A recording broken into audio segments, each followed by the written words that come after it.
So this little box charges my entire life. I've got no solar, I don't have a split charge relay, nothing but the box. There's no solar on this roof, just a bunch of bird shit.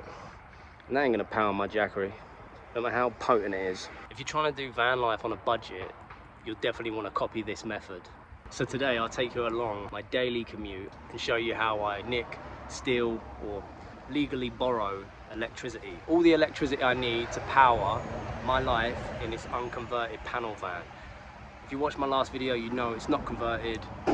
There's no insulation, no solar, no nothing, baby. Yeah, you gotta be resourceful.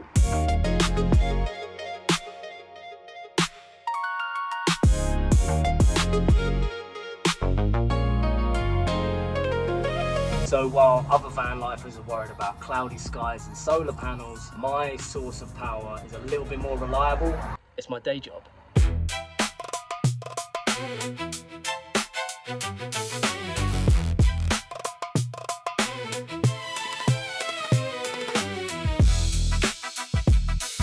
They ain't sent me an invoice yet, so far so good. There is another tip as well for free power, right? If you're especially, you know, for things like this, if you're using a Jackery or just your phone, your laptop, whatever, and you want another free tip on how to get free power. I say free lightly, but you could technically do this without doing what I'm about to say. But I basically go to a services and I buy myself a coffee or something like that. I buy myself something from, there's a bug on my face. Thanks, mate. I buy myself a coffee or food or whatever, and I just sit in there until the shit's charged. So you can do that. There's plugs there. That's exactly what it's for. So you're not technically stealing it. You're not doing anything. You paid for a coffee, and the plugs are right there. So they obviously don't mind you using it. Tomorrow, this thing might already be down like 50%, and I've still got 2 days to go before I go back to work.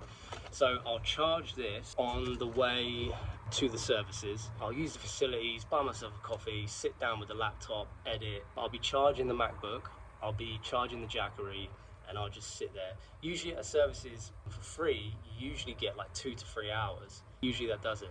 And then you just rinse and repeat, do that the next day if you've run low. Before you know it, you're back at work.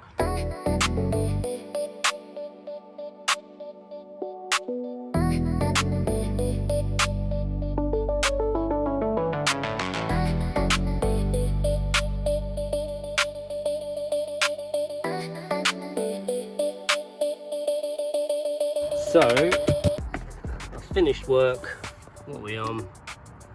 100%, baby. So you don't need a great deal to get started. You don't need to spend hundreds and thousands to get started. If you just want to dive in and even just to see if this lifestyle is for you, like I'd say do that. Like if you've got like a little power bank, like a little Jackery or something like that, and you've got a van or whatever, I'd say do it like what I'm doing, because some people think they might like the lifestyle and they might not actually like it. There's no point kitting out an entire van to then turn out and be like, oh, do you know what, I don't actually want to do this full time. This is enough. If you're interested in doing something like this, do it like this. Summer's perfect to try it as well because it's warm. You could do this during the summer and then start kitting it out ready for winter. At least that way you'd know whether or not you'd actually like it. If you want to see more stuff like this, like how I survive in a basically empty unconverted panel van, then feel free to subscribe. Might be something you enjoy. Feel free to like the video, that'd be great. I also make music as well, so I'll show you how I do that in another video just on that Jackery. I don't make music just on the Jackery, I make it on the MacBook, but that's all that's powering the MacBook and the instruments and stuff. So yeah, if you want to see more stuff like that or more stuff like this video, subscribe, that'd be great. Thanks for watching, see you in the next one.